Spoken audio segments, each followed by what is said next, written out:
Hello and welcome to today's B1 Level podcast. Today, we start a long, emotional, and meaningful story about identity, fear, courage, and finding your own voice in a world that sometimes feels too loud.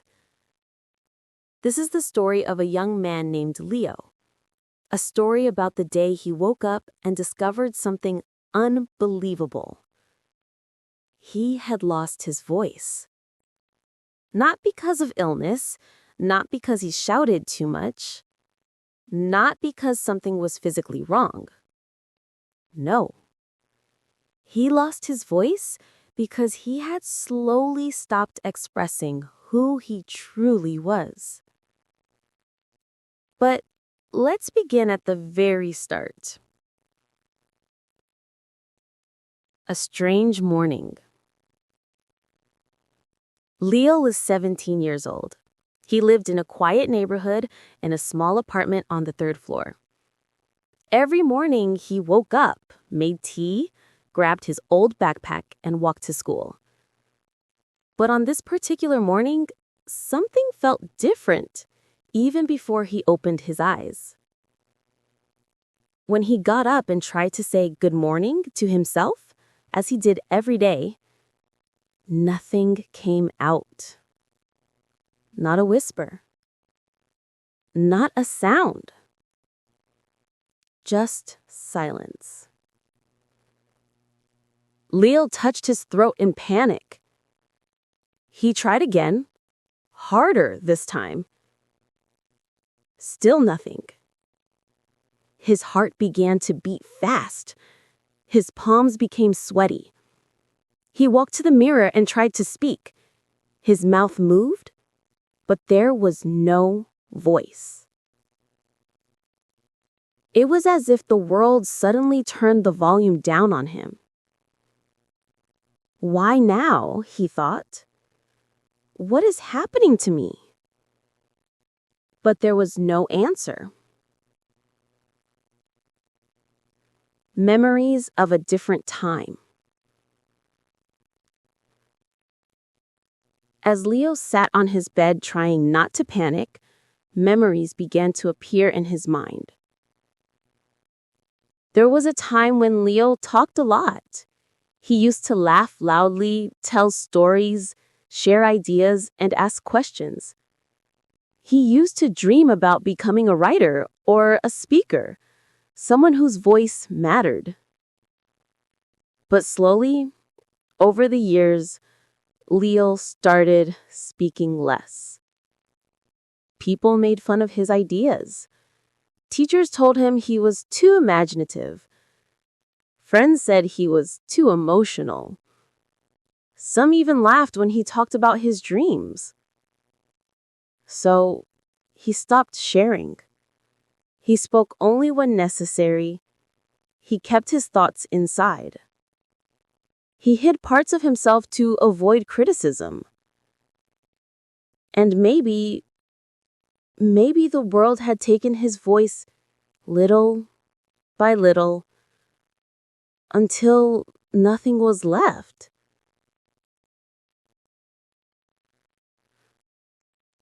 The start of a long journey. Leo realized something important. If his voice disappeared because he stopped expressing who he truly was, then maybe he needed to go on a journey to find himself again. Not a journey across the world, not a journey with maps or taxis or suitcases. No. A journey inward. A journey through memories, fears, hopes, and forgotten dreams. So, he put on his jacket, took his notebook, and quietly left the apartment. He couldn't say goodbye to his mother. He couldn't ask for help. But he didn't need to. This journey was something he had to do alone.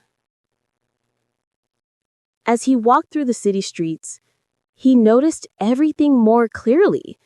The sound of cars, the smell of fresh bread, children running to school, old men playing chess, a dog barking in the distance. The world felt louder, brighter, bigger.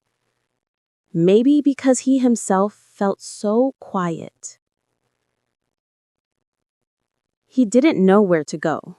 He didn't have a plan. He just walked. And that walk became the beginning of the biggest transformation of his life.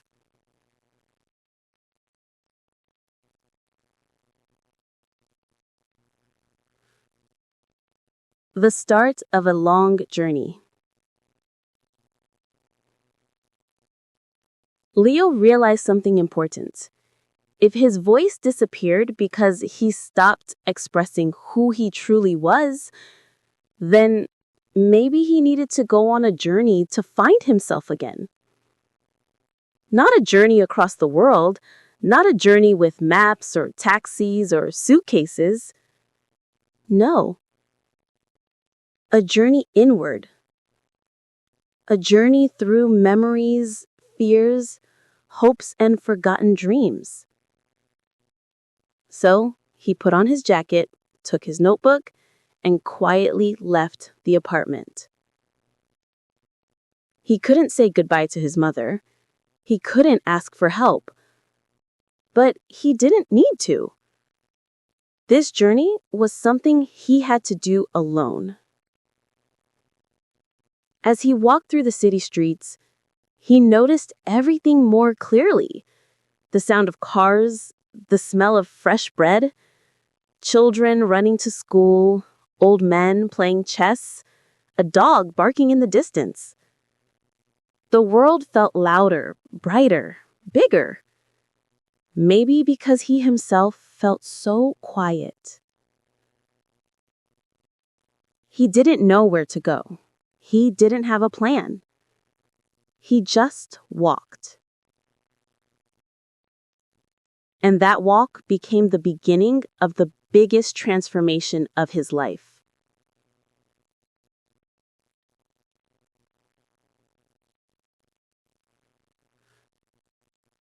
The start of a long journey. Leo realized something important. If his voice disappeared because he stopped expressing who he truly was, then maybe he needed to go on a journey to find himself again. Not a journey across the world, not a journey with maps or taxis or suitcases. No. A journey inward. A journey through memories, fears, hopes, and forgotten dreams. So he put on his jacket, took his notebook, and quietly left the apartment. He couldn't say goodbye to his mother. He couldn't ask for help. But he didn't need to. This journey was something he had to do alone. As he walked through the city streets, he noticed everything more clearly. The sound of cars, the smell of fresh bread, children running to school, old men playing chess, a dog barking in the distance. The world felt louder, brighter, bigger. Maybe because he himself felt so quiet.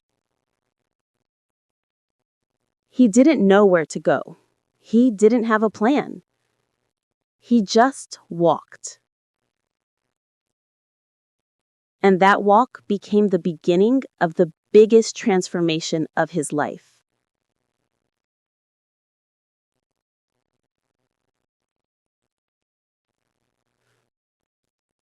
The start of a long journey.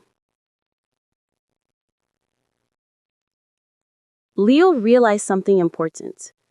If his voice disappeared because he stopped expressing who he truly was, then maybe he needed to go on a journey to find himself again. Not a journey across the world, not a journey with maps or taxis or suitcases. No. A journey inward. a journey through memories, fears, hopes, and forgotten dreams. So he put on his jacket, took his notebook, and quietly left the apartment. He couldn't say goodbye to his mother. He couldn't ask for help. But he didn't need to. This journey was something he had to do alone. As he walked through the city streets, he noticed everything more clearly. The sound of cars, the smell of fresh bread, children running to school, old men playing chess, a dog barking in the distance. The world felt louder, brighter, bigger. Maybe because he himself felt so quiet. Hello again, and welcome back to our B1 Level podcast series. In part 1, we talked about how Liam's life was slowly falling apart. Stress from university, pressure from his family, and the feeling that everything he did was never enough. Today, in part 2, we will continue the story. And this part is important because this is the week when everything began to change for him. A strange Monday morning. On Monday morning, Liam woke up feeling even more tired than usual. He had slept only 4 hours because he stayed up late trying to finish a project. When he looked at his reflection in the mirror, he noticed dark circles under his eyes. His hair was messy and his face looked pale. He whispered to himself, "Something has to change. I can't keep living like this." But even though he said it, he didn't know what to do. He got dressed, packed his bag, and walked to the bus stop. The bus was crowded as always. People pushed, complained, checked their phones, and sighed loudly. Liam stood between two strangers, feeling small and invisible. He stared out of the window, thinking about his life. That was when he noticed an older woman sitting on the bus, holding a small notebook. She looked calm, peaceful, and completely uninterested in the chaos around her. Liam kept watching her without meaning to. Suddenly, she looked up and smiled gently. "You look tired, dear," she said softly. Liam was surprised. No one talked to him on the bus, ever. "Yeah," he replied awkwardly. "It's been a busy week." It's always busy, but life becomes easier when you learn to slow down. Liam didn't know what to say. The bus stopped, and before he could ask anything, the woman stood up. She handed him a small piece of paper and said, "Maybe this will help. Have a good day."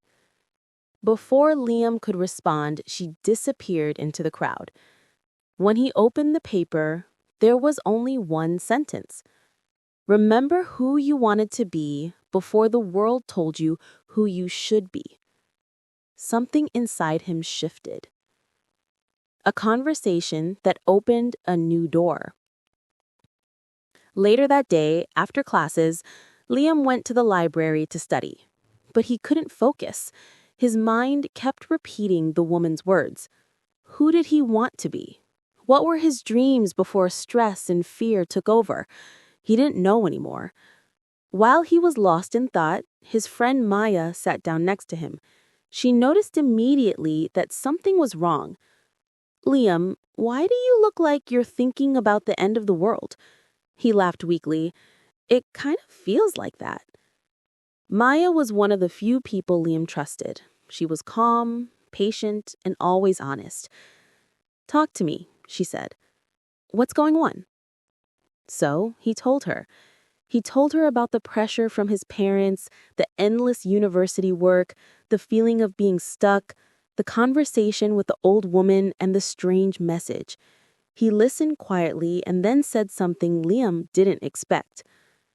"Liam, you're not living your life. You're surviving it."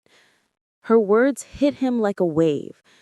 "You're always trying to make everyone happy except yourself. You're working, studying, worrying, but you're not living. You need to breathe. You need to find what you want." Liam felt something heavy lift from his chest. For the first time in months, someone understood him. A small but important decision. That night, Liam sat at his desk, staring at his computer. Normally, he would study until midnight, but this time he closed his laptop. Instead, he took a piece of paper and wrote, "What do I want from my life?" At first, the page stayed empty, but slowly words began to appear. I want peace. I want balance. I want to create something meaningful. I want to stop being afraid.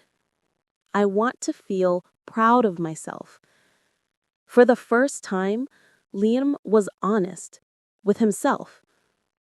He looked at the page and felt a warm, unfamiliar feeling. Hope. It was small, but it was real. And that was the moment when everything began to change. A promise to himself. Before going to sleep, Liam whispered, "Tomorrow, I will take one small step. Not a big step, not a perfect plan, just one small step toward a better life." He didn't know what that step would be, but he knew he was finally ready to try. And sometimes that is all you need. For the next few weeks, Lucas tried to follow his new routine. He woke up a little earlier each day, wrote in his small notebook every evening, and tried to focus on one simple goal at a time. It wasn't perfect. Some days he woke up tired, some days he felt overwhelmed, and some days nothing went the way he planned. But step by step, he was changing. Still, something inside him felt unfinished. It was as if he was building a bridge, but the bridge didn't lead anywhere yet. He needed direction. He needed purpose. He needed something that would help him understand why he was trying so hard. One evening, after a long and stressful day at work, Lucas decided to take a walk. He walked without thinking, without a destination. He passed cafes filled with people laughing, restaurants full of warm lights, and old buildings with windows shining like stars. He kept walking until he reached the quiet area of the city, a place he had never visited before. There, he saw an old community center. The building looked tired and forgotten, with cracked walls and fading paint. But through one small window, Lucas saw a group of children sitting at long tables. They were drawing, reading, and talking. A woman was helping them with homework. Lucas stood outside for a moment, just watching. Something about the scene touched him deeply. He remembered something from his childhood. A teacher who believed in him. A teacher who told him, "You are capable of more than you think." He hadn't heard those words in years. As he watched the children, he thought, maybe I can help someone the way she helped me. He didn't plan it. He didn't think about it for days. He just walked in. A conversation that changed everything. Inside the center, the woman looked up and smiled warmly. "Can I help you?" she asked. Lucas hesitated for a moment. His voice was quiet when he answered. I'm not sure. I saw the kids from outside. I wondered if you need volunteers." The woman's face brightened instantly. "Oh, we always need help. If you have even 1 hour a week, it would mean a lot." Lucas had never volunteered before. The idea of helping children with homework made him nervous. What if he wasn't good enough? What if he made mistakes? What if he didn't know the answers? He felt the old fear rising again. But then he remembered his small routine, his notebook, his question of the day. What is one thing I can do today that will make me proud tonight? So he took a breath and said, "Yes, I can help. A new beginning. The first day was awkward. The kids were loud. The room was chaotic. Lucas didn't know how to explain things simply. He kept worrying about being wrong. Then a small boy named Amir sat next to him. He had big brown eyes and held a math worksheet in his hands. "Can you help me?" he asked shyly. Lucas looked at the worksheet. It was basic multiplication, something simple, something he understood. "Yes," Lucas said gently. "Let's do it together." And for the next 20 minutes, Lucas forgot about fear. He forgot about stress. He forgot about the pressure he carried every day. He just helped. He explained, he listened, he encouraged. And when Amir finally understood the problem, he smiled.